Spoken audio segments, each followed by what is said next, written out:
할렐루야. 여러분이 캘리포니아에 특별히 부에나팡이나 플러튼 혹은 애나임 지역에 오신다면 저희 주선교회를 방문해 주시기를 바랍니다.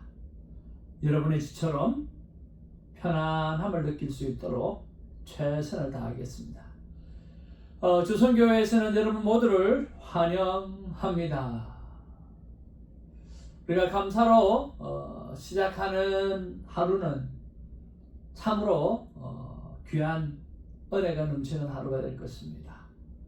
지난 한 주간의 감사 가운데 하나는 날마다 주님께서 큐티를 통해서 주시는 말씀, 꼭 날마다 내 삶 가운데 감사에 했던 것을 기록하는, 그 기록하는 감사의 시간이 참 귀하고 은혜로웠습니다.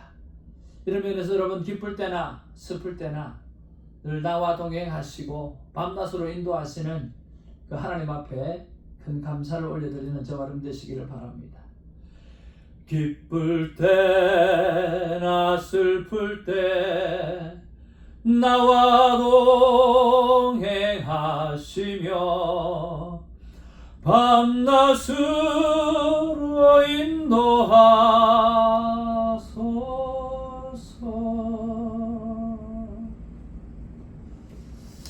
여러분 다 함께 큐티책을 들고 외치기를 원합니다. 이것은 날짜 있는 나의 성경책입니다. 나는 성경으로 하나님과 조용한 시간을 가집니다. 나는 성경이 말씀하시는 대로 사는 사람입니다. 나는 결코 이전과 같지 않을 것입니다. 예수님의 이름으로 기도하며 선포합니다. 아멘. 오늘 말씀의 제목은 자녀에게 보여줄 12개의 돌이라고 하는 말씀의 제목으로 같이 은혜를 나누기를 바랍니다. 우리가 인생을 살아가다 보면 고민을 할 때가 있고 또 갈등을 할 때가 있습니다. 그 가운데 하나가 건망증입니다. 자꾸만 잊어버리는 거죠. 왜 그래 잊어버릴까? 진짜 내 인생에 잊지 아니하고 남겨야 할 유산을 무엇인가 하는 그런 생각을 해봅니다. 여러분 지금 여러분의 마음은 좀 어떠세요? 오늘 부분의 말씀에 보면 자녀에게 보여줄 12가지 돌이라고 하는 말씀의 제목을 생각해 보면 우리가 자녀를 키울 때에 일이 생각이 나지 않습니까? 여러분은 장남이 좋으세요? 아니면 막내가 좋으세요? 옛날 분들은 장남이 좋을 거고 또 지금 세대 사람들은 막내가 그렇게 더없이 보기가 좋을 것입니다. 이렇게 참 형하고 아들 둘이서 이렇게 맨날 시간을 보내는데 자꾸만 이 엄마는 작은 아들, 막내 아들 편만 드는 거예요. 막내 아들이 예쁘니까. 자, 여러분 이렇게 막내 아들만 편드는 세상, 이런 세상을 무슨 세상이라고 이야기합니까? 이런 세상을 형편 없는 세상이라 그렇게 말합니다. 형님 편이 없는 세상, 형편 없는 세상이라는 거죠.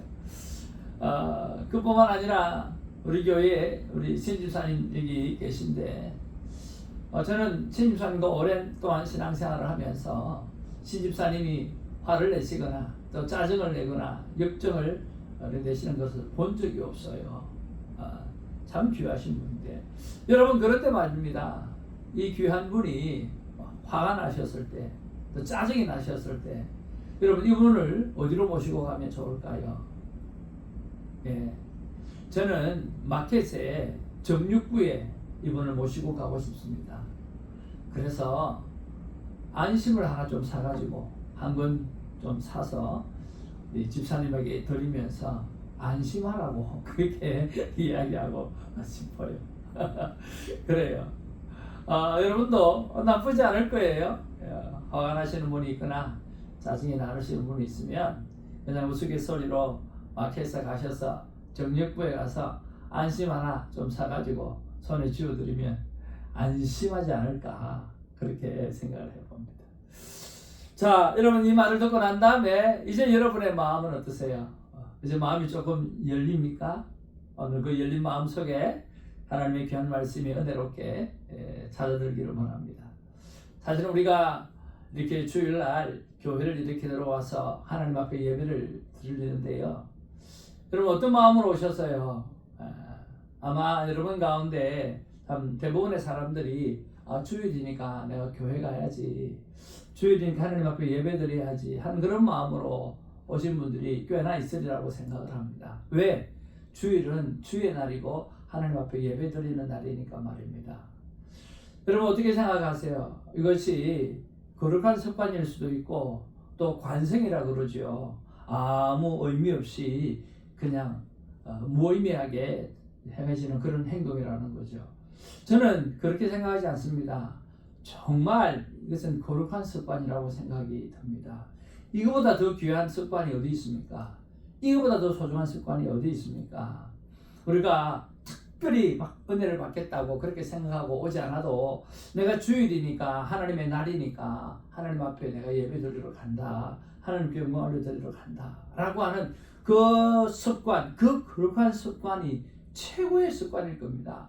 그렇게 왔을 때 하나님 주신 은혜가 넘치고 또 하나님 주의 사랑, 그것을 예배 가운데 경험하게 되어져서 또 힘을 얻게 되어지는 거죠. 이게 습관이 안 되어져 있는 사람은 세상으로 들로 그렇게 놀러 가겠죠. 또 하나는요, 정말 이 마음 하나에 내가 이번 주에 힘든 게 많은데 정말 찬양을 통해서 정말 내가 좀 위로받고 또 말씀을 통해서 한 번씩 목사님 말씀이 큰 은혜가 될 때가 있으니까 오늘도 그 큰 은혜를 기대하면서 오늘 말씀을 들으려고 그렇게 오시는 분들도 아마 있을 거예요. 여러분이 어떤 마음으로 오셨든 이 자리에 앉아 있다라고 하는 그 자체를 하나님이 보실 때는 하나님이 어떤 마음일까라고 하는 거예요. 때로는 내 삶의 중심으로 우리가 세상을 바라보는 것도 중요하지만 하나님의 입장에서 오늘 우리를 바라볼 때 하나님이 어떤 마음일까 하는 것을 우리가 생각해 보는 것은 참 중요한 것 같아요. 여러분 하나님이 어떤 마음일 것 같습니까? 저는요 하나님이 예배자를 찾는다고 이야기했잖아요. 여러분 그런 면에서 하나님은요 정말 예배의 자리에 오신 여러분을 향해서 하나님께서 복을 주시려고 다 레디하고 있고 정말 복을 부어주시려고 다 레디하고 있는 그런 마음이 하나님의 마음이 아닐까 하는 그런 생각을 해봅니다. 하나님께서 정말 그런 마음으로 오늘 여러분에게 정말 한없는 복을 주어주시기 위해서 또 여러분의 삶의 문제를 정말 많은 부분 하나님의 말씀으로 주셔서 깨닫게 해주시고 그 문제를 해결받기 위해서 하나님은 준비하고 계신다라고 하는 그런 하나님의 마음을 여러분 이해하시고 큰 은혜 누리시기를 주님의 이름으로 축복을 드립니다. 그러면서 오늘 본문에 한번 돌아오자 말이에요. 여러분 오늘 본문에 돌아오면 이제 가나안이 바로 앞이에요. 이제 마지막 관문이에요. 그 마지막 관문이 뭡니까? 요단강을 건너가야 되는 그런 상황이에요. 그런데 여러분 요단강이 지금 어떤 상황이냐고 하면 오늘 3월, 4월에는요 오늘 범람했다고 그랬어요. 왜 3월, 4월이 범람한 거냐고 하면 산에 눈이 막 녹아서 물이 넘칠 때고요. 비가 오는 우기철이기 때문에 이게 막 넘치는 거예요. 그래서 평소 때보다 이 요단강이 두세 배 물이 차고 넘치는 거예요. 그러니까 그 시기에는 뭐예요? 그 요단강을 지나갈 수가 없다라고 하는 거예요. 그 지나갈 수 없는 그 상황 속에서 하나님께서 여호수아를 향해서 지나가라고 이야기하는 거죠. 그것도 뭐 한두 명도 아니고요. 200만이라고 하는 그런 이스라엘 백성이 다 건너야 되는데 정말 쉬운 일이 아니잖아요. 여러분 그랬을 때 여호수아의 마음이 여러분 어떻겠는가 한번 생각해 보십시오. 여호수아 마음이 하기 힘들었을 거예요. 모세가 죽고 난 다음에 처음으로 기적을 일으켜야 되는 그것도 기적이 대단한 큰 기적이잖아요. 하나님이 강하고 담대하라 내가 모세와 함께 했듯이 내가 너와 함께 하겠다고 말씀하고는 있지만 실제적으로 오늘 요단을 바라보면 이게 쉬운 일이 아닌 거예요. 막 물이 불어나고 있고 정말 사람이 이때는 막 머리가 안 돌아갔으면 좋겠고 생각 없으면 좀 좋겠는데 눈에 보이는 것은 그렇지 않다라고 하는 거예요. 문제가 너무 큰 거예요. 그러니까 여호수아는 되게 많이 두려웠을 거예요. 그리고 굉장히 많이 겁도 났을 거예요.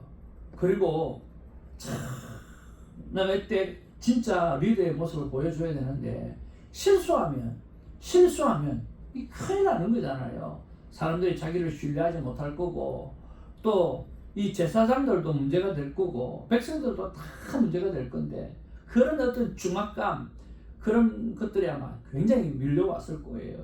그것뿐만 아니라 또 이 일을 혼자서 감당해야 되려고 하니까 얼마나 많이 또 외롭고 또 그랬겠습니까? 아마 여호수아의 마음은 정말 많이 복잡했을 거예요. 근데 여러분 여호수아만 그럴까요? 언약궤를 든 제사장의 마음은 어떻게 했냐고요? 이 언약궤를 든 제사장 자기 몸보다 훨씬 무겁잖아요. 그리고 이 제사장도 말이에요. 앞에 모세를 바라봤을 때는 좀 믿을만 했잖아요. 모세가 뭐 보통 분이 아니잖아요. 그런데 이제 여호수아를 제2세의 지도자를 바라보면서 이 리더에 대해서 기대치가 얼마였겠느냐고요. 모세보다는 덜 했을 거예요. 근데 정말 이 여호수아도 그렇게 하나님과 함께하면서 기적을 이뤄낼 것인가 아마 그런 어떤 두려움도 있을 거고요. 그리고 자기보다 무거운 그 언약궤를 쥐고 그 넘치는 그 강에 발을 내밀면 그 물에 그 급물살에 그냥 막 밀려가지 않을까 하는 그런 겁도 나는 그런 것도 있었을 거예요. 그러니까 이 언약궤를 든 제사장의 마음도 이게 절대로 쉬운 마음이 아니었을 거예요. 힘든 마음이었을 거예요. 백성들은 뭐 더하면 더했지 덜하진 않을 거예요. 얼마나 많이 걱정이 되겠습니까? 참 이 백성들이 좋은 말 안 듣는 백성입니까? 좋은 하나님 앞에 정말 믿지 못하는 그런 사람이지 않습니까? 참 이 백성들이 정말 이 요단강 앞에 범람하는 요단강을 바라보면서 아마 겁도 났고 아마 여러 가지 어려움들이 참 많이 있었을 거라고 생각을 합니다. 그런데 여러분 그렇게 하고 있는 그 모습들을 보시는 하나님의 마음은 여러분 어떻겠습니까? 아마 하나님의 마음은 애가 탈 거예요. 정말 내가 기적을 한두 번 보여준 것도 아닌데 그리고 이제 마지막인데 이 마지막 관문인데 내가 수없는 기적을 보여줬고 오늘 정말 하늘에 만나와 메추라기를 날마다 먹여주는 한두 명도 아니고 200만이나 되는 그 영혼들을 그렇게 했고 그리고 뭐예요? 오늘 불기둥으로 구름 기둥으로 그들 지켜봤잖아요. 그것 보는 것 자체만 해도 기적 중에 기적이잖아요. 그리고 홍해 사건도 있었고요.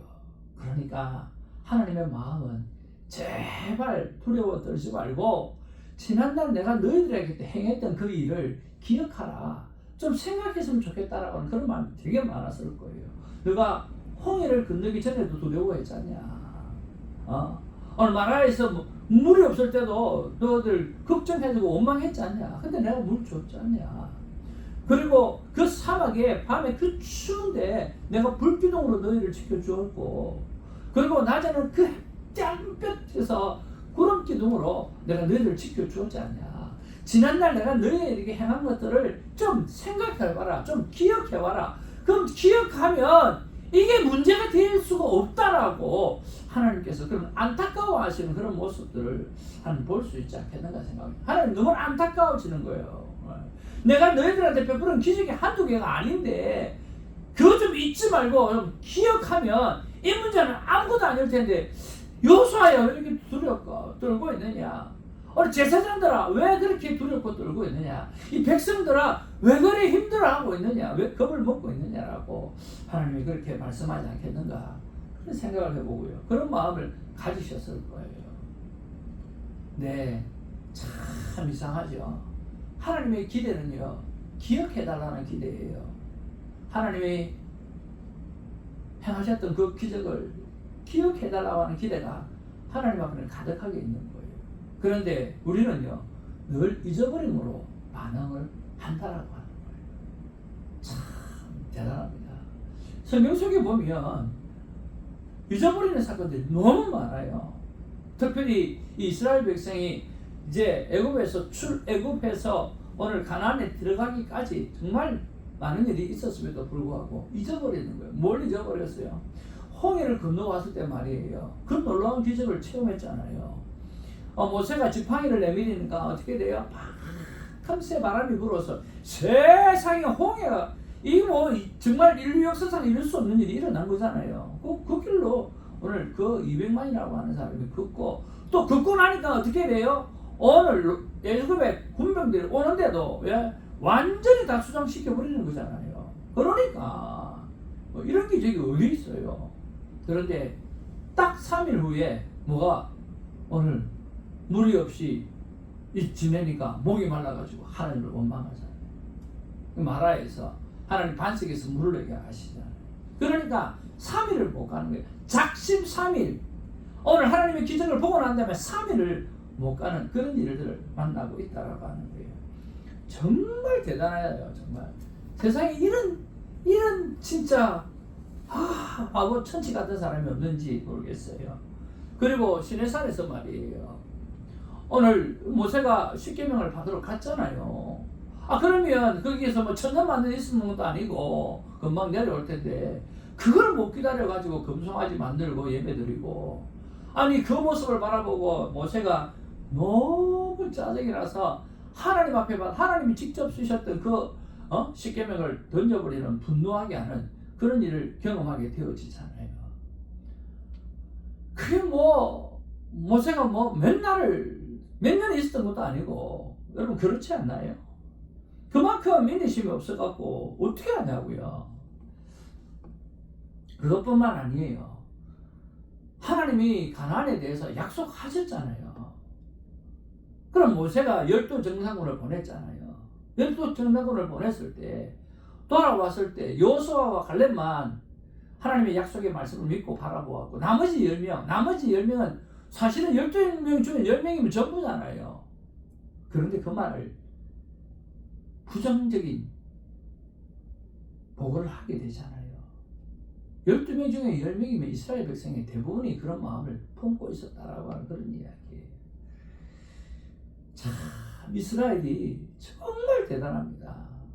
정말 뭐예요? 우리가 지금 겪고 있는 건망증하고는 그거보다 100배 1000배는 더 할 것 같아요. 어떻게 그렇게 하나님의 역사를 그렇게 잊어버릴 수 있는가라고 하는 거예요.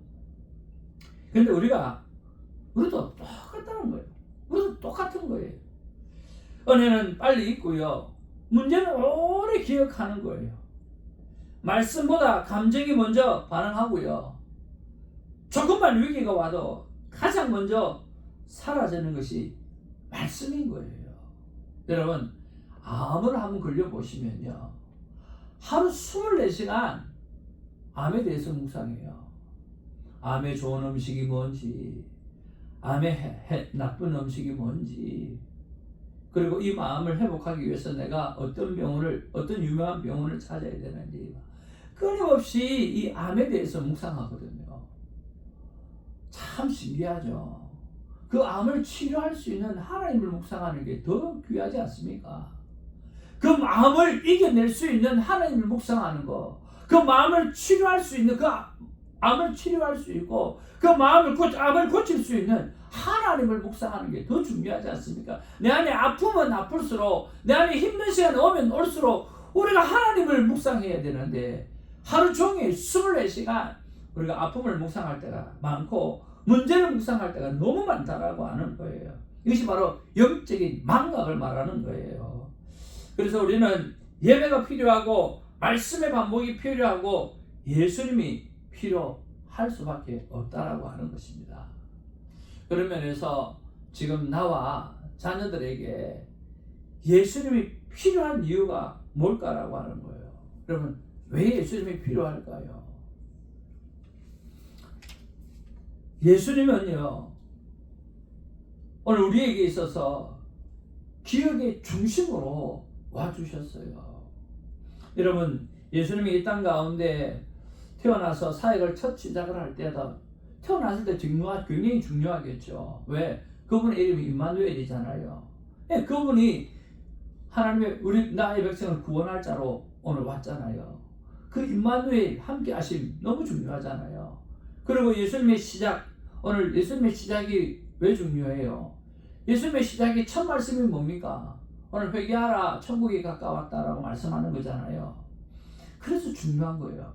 여러분 태어난 것도 중요해요. 그리고 사역의 첫 말씀도 중요해요. 그런데 진짜 더 중요한 게 뭐였겠습니까? 바로 예수님의 마지막 죽음을 앞둔 십자가 사건을 앞둔 그 사건이 정말 중요한 거거든요. 그 일이 뭡니까? 그 일이 뭔가 아니라 거기서는 바로 성만찬이에요. 최고의 만찬이잖아요. 예수님께서 십자가에 돌아가시기 전에 예수님 오신 목적을 이루기 전에 마지막에 그들에게 리마인드 시키는 게 있었어요. 그게 뭐냐고 하면 바로 밥이에요. 밥.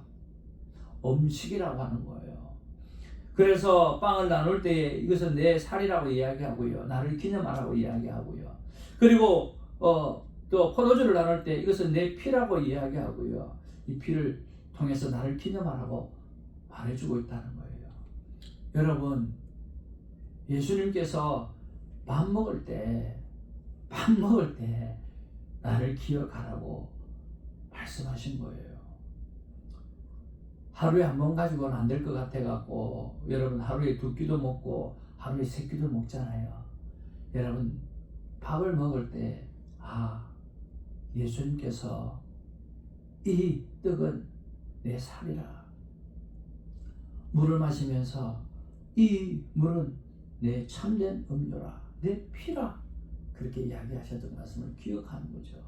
여러분 기억의 중심에 우리의 삶에 밥 먹을 때마다 오늘 예수님을 생각하라는 거예요. 그래서 예수님께서는요 우리 기억이 중심으로 찾아오시기 때문에 우리가 음식을 대할 때마다 놓칠 수 없는 것이 바로 예수 그리스도를 기억해내는 것인 거거든요. 그것뿐만 아니에요. 우리 예수 믿고 나면 제일 먼저 외우는 게 뭡니까? 주기도문이잖아요. 주기도문에서 중요한 것 중에 하나가 뭡니까? 오늘 내가 일용할 양식을 주옵시고 날마다의 일용할 양식을 주옵시고. 왜 그 말을 넣어놓겠느냐? 그만큼 중요하다라고. 우리가 먹는 것이 얼마나 중요합니까? 그렇죠. 그러니까 예수님이 이 땅 가운데 오신 것은 우리 기억의 중심으로 오신 거예요. 그리고 AD와 BC가 나눠준 것도 보십시오. 역사, 히스토리, 그의 역사를 중심에 두고 오늘 이야기하시잖아요. 그래서 예수님이 이 땅 가운데 오시는 것은 우리 삶의 기억의 중심이 예수 그리스도가 되어야 된다라고 하는 그것을 증명해주는 그런 놀라운 순간이라고 하는 거죠. 그뿐만 아니라 예수님께서는 뭐라고 말씀하세요? 내가 보혜사 성령을 내가 너에게 보내리니 그가 나를 증거케 하리라 그랬어요. 예수님은요 성령님을 보내주셔가지고 예수님이 자꾸만 기억나도록 그렇게 해주신다고 말씀하시는 거예요. 성령께서 그렇게 내가 너에게 말한 모든 것이 생각나게 아니라 기억나게 아니라 그렇게 말씀하시는 거예요. 그래서 복음은 망각을 뛰어넘는 거예요. 예수님은 망각을 치유하시는 분이고요. 우리의 마음에 영원한 기억을 새기시는 분이 바로 예수 그리스도라고 하는 것이라고 하는 것입니다. 여러분 오늘 본문의 말씀해 보니까 자녀에게 보여줄 12개의 돌을 어디 세우라고 그랬습니까? 여러분 하나는요 오늘 언약궤를 들고 있는 그 자리에 12지파가 주어지는 돌을 세우라고 이야기했어요. 신기하지 않아요? 그거 왜 그랬을까요? 오늘 그들이 다 지나고 나면 어떻게 요단강에 물이 다시 들어와서 그 돌은 다 사라질 거예요. 그렇지 않나요? 그 돌은 다 사라질 거예요. 그런데 왜 거기 돌을 세우라고 할 거예요? 여러분 그 돌은 사라지는 돌이에요. 사라짐에도 불구하고 나는 너와 함께하고 있고 나는 너의 삶 가운데 역사하시는 하나님이라고 하는 것을 보여주기 위해서 거기에도 돌을 세우라고 말씀하고 있어요. 물이 그 돌을 사라지게 할 거예요. 우리의 삶 가운데 때로는 하나님을 놓칠 때가 있을 거예요. 그럼에도 불구하고 여전히 내가 보지 않는 가운데도 있어도 너희가 느끼지 못하는 가운데 있다 할지라도 나는 너와 함께하고 있다라고 하는 사실을 믿음으로 고백하라고 이야기하는 거예요. 어떻게 보면 내 삶의 문제를 만나고 어려운 문제를 만날 때 하나님이 나와 함께하고 있다라고 하는 사실을 느끼지 못하는 그런 때가 있지 않아요. 오늘 다윗도 봐도 그렇고요. 그렇지 않나요? 어떻게 하나님이 이룰 수 있을까? 하나님 시편의 이야기가 다 그런 이야기잖아요. 시편 이야기는 간단해요. Why me? 왜 나를 선택하셨습니까? 왜 납니까? 왜 내가 이런 어려움을 처해야 됩니까? 내가 무엇을 잘못했습니까? 라고 하는 거예요. 시편의 탄식시가 탄원시가 얼마나 많습니까? 그러니까 하나님 살아계시는 건 맞으세요? 그 이야기가 시편에 참 많아요. 하나님 살아계시다면 이럴 수 없잖아요. 그 이야기가 시편에 너무 많다는 거예요. 그럴 때도 하나님은요, 우리와 함께 하고 있다는 사실을 증명하기 위해서 거기도 돌을 세우라는 거예요. 그리고 지나간 길에 길갈에도 돌을 세우는 거죠. 그래서 자녀들이 그 돌을 바라보면서 이게 무슨 돌이에요 아버지라고 물어보면, 아, 이거 요단강 도화를 할 때 하나님께서 우리를 지켜주신 거야. 그때가 어느 때인 줄 알아? 3, 4월이었어. 요단강이 범람해가지고 걸어갈 수 없는, 건널 수 없는 그런 상황이었어. 그런데 하나님이 그 일을 하여 주셨어. 한두 명도 아니고 200만이라는 사람이 그렇게 지나가게 되었다니까. 그때 하나님이 세워놓으라고 해서 길갈에 이 돌을 세워놓은 거야. 그렇게 자녀들이 알 수 있도록 하나님께서 그렇게 만들어 놓으신 거죠. 사랑하는 성도 여러분, 오늘날 우리에게 있어서 그 12가지의 돌, 자녀에게 보여줄 12개의 돌이 과연 무엇일까라고 하는 거죠. 저는 이 말씀을 생각할 때 날마다 숨을 쉬는 동안, 날마다 숨을 쉬는 순간마다 하는 이 가스펠 속이 생각이 났어요. 특별히 3절에 보면 인생의 어려운 순간마다 주의 약속 새겨봅니다. 내 맘속에 믿음 잃지 않고 말씀 속에 위로를 얻네. 주님의 도우심 바라보며 모든 어려움이기도다. 흘러가는 순간순간마다 주님 약속 새겨봅니다. 흘러가는 순간순간마다 주님 약속 새겨봅니다. 여러분, 우리 자녀들에게 보여줄 12개의 돌은요, 날마다, 여기서 중요한 것은 날마다예요. 날마다 주님의 말씀으로 사는 기도의 모습입니다. 저는 제 아내가 기도하는 모습이 참 보기 좋습니다. 근데 이번 주에 어떻게 그 기도하는 모습이 그렇게 보기 좋은지 이렇게 무릎을 꿇고 하나님 앞에서 흐느끼면서 기도하는 손사모의 모습이 그렇게 보기가 좋았거든요. 제가 보기가 그렇게 좋은데 하나님 보시기에 얼마나 보기 좋았겠습니까? 기도하는 자녀는 결코 망하지 않습니다. 사랑하는 성도 여러분, 오늘 기도하는 어머니로서, 기도하는 아버지로서, 또 이 땅과 열방을 바라보면서 기도하는 교회로서 정말 멋진 12개의 돌을 쌓아 올라가시는 저 여러분 되시기를 주님으로 축복을 드립니다. 기도하겠습니다. 사랑과 은혜가 충만하신 아버지 하나님, 고맙고 감사합니다. 하나님은 12개의 돌을 오늘 제사장이 들고 서 있는 언약궤 밑에도 세우고, 그리고 지나간 다음에 길갈에도 세우라고 말씀해 주셨습니다. 특별히 그 요단강이 다 여기서 다 지나가고 나면 그 물살에 그 돌들이 흔적도 없이 사라지게 될 텐데, 거기에도 세우라고 하셨던 하나님의 귀한 뜻을 얼마나 귀한지, 내 삶 속에 하나님이 있는 것 같지 않아도, 보이지 않아도 하나님 늘 나와 동행하시고 역사하신다라고 하는 사실을 기억하라고 하시는 말씀인 줄로 믿습니다. 그리고 우리 사랑하는 자녀 세대에게도 이 돌이 뭐예요? 라고 물어보았을 때 하나님이 그 3, 4월에 정말 물이 2배, 3배 범람하여 걸을 수 없고 건너갈 수 없는 그런 상황 가운데도 200만이라고 하는 내 아버지들을 건너게 하셨다. 하나님이 그렇게 행하셨다라고 하는 그 놀라운 사실을 기억하게끔 해주신 줄로 믿습니다. 그것이 바로 오늘날 우리의 무릎이요, 우리가 하나님의 말씀대로 살아가는 순종의 삶인 줄로 믿사오니 주님, 사랑하는 자녀들에게 무릎에 12도를 보이게 하시고 또 하나님 순종의 12도를 보일 수 있도록 도와주시옵소서. 감사하고 예수의 이름으로 기도하옵나이다. 아멘.